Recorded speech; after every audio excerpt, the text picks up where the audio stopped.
আসসালামু আলাইকুম, কেমন আছেন আপনারা সবাই? আজকে আমি আপনাদেরকে দেখাবো যে পানির আউটলেটটা কীরকম হতে হয়। এখানে দেখতে পাচ্ছেন আমার ট্যাঙ্কের মধ্যে কিছু পানি আছে। আমি এটা ভরে রাখছিলাম কিছুদিনের জন্য।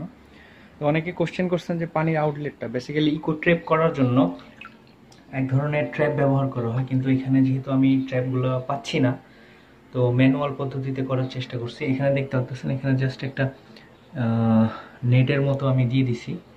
এই জিনিসটাকে আমি ইচ্ছা মতো খুলতে পারবো এবং বন্ধ করতে পারবো। যখন এটার মধ্যে মাছ থাকবে এটা বন্ধ থাকবে, আর যখন আমি মাছের ময়লাগুলো যখন দেখবো যে এখানে যদি আটকে যায়, তো আমি ইচ্ছা মতো এটাকে একটু ওপেন করে দিতে পারবো এবং পরবর্তীতে আবার এই জিনিসটাকে বন্ধ করে দিতে পারবো।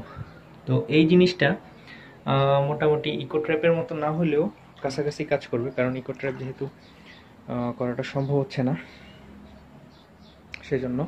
আর এখান দিয়ে যে পানির যে আউটলেটটা, এখান দিয়ে এটা পানি এখানে আমার এই যে ঢালাই করা আছে, ঢালাইয়ের নিচ দিয়ে গিয়ে এইখানে দেখতে পাচ্ছেন এই পাইপটা দিয়ে বের হয়েছে জিনিসটা। তো এই পাইপটাকে পরবর্তী আমি এলবো দিয়ে এখানে আমি ফিল্টার সেটিং করব, যেটা আমার স্ক্রিন ফিল্টার থাকবে, ওই স্ক্রিন ফিল্টারে জিনিসটা যাবে। তো আপনাদেরকে আমি যে জিনিসটা দেখাবো সেই জিনিসটা হলো পানির আউটলেটটা আমি যখন অন করে দেব, অন করে দিলে পুকুরের ভিতরে, ট্যাঙ্কের ভিতরে দেখবেন এক ধরনের ওয়াটার ভেলোসিটি তৈরি হয়। সেই জিনিসটাই মেন, এইটার কারণেই ময়লাগুলো আর কি বের হয়ে যায়। তো আসেন আপনাদেরকে দেখাই যে কীভাবে জিনিসটা তৈরি হয়। এখানে দেখতে পাচ্ছেন, আমি যদি আমার ওয়াটারের পাইপ আউটলেটটা খুলে দিলাম, এখানে খুলে দিলে যে পানি বের হইতেছে দেখতে পাচ্ছেন। পানি যদি বের হয় আমাদের উপরে দেখতে পারবেন যে কিছুক্ষণ পর এই জিনিসটাতে এক ধরনের রাউন্ড টাইপের ভেলোসিটি তৈরি হবে, জিনিসটা রাউন্ড করবে। এখানে দেখতে পাচ্ছেন আমি যখন আমার পানির আউটলেটটা ছেড়ে দিই, ছেড়ে দেওয়ার পর এখানে দেখতে পাচ্ছেন আমি যদি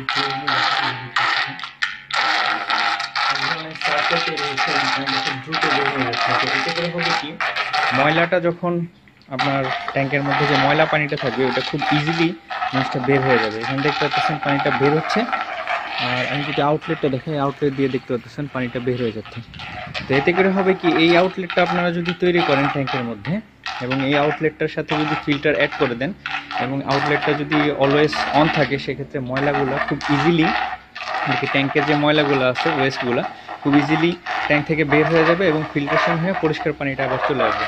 আপনারা দেখতে পাচ্ছেন, যদি খুব ক্লোজলি দেখেন খুব সুন্দরভাবে রাউন্ড তৈরি হচ্ছে, দেখতে পাচ্ছেন এই ধরনের ভেলোসিটি তৈরি হচ্ছে। এইটাই আসলে মেইন জিনিস।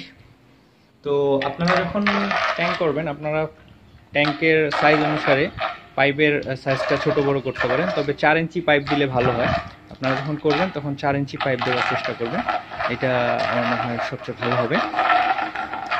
আর যদি ইকো ট্র্যাপ দিতে পারেন তাহলে তো ভালো, কিন্তু ইকো ট্র্যাপটা আমার এখানে আসলে জিনিসপত্র পাচ্ছি না সেই জন্য, বাট এভাবে দিলেও আপনাদের চলবে, জিনিসটা মোটামুটি কাজ করবে, কোনো ধরনের সমস্যা হবে না আশা করি।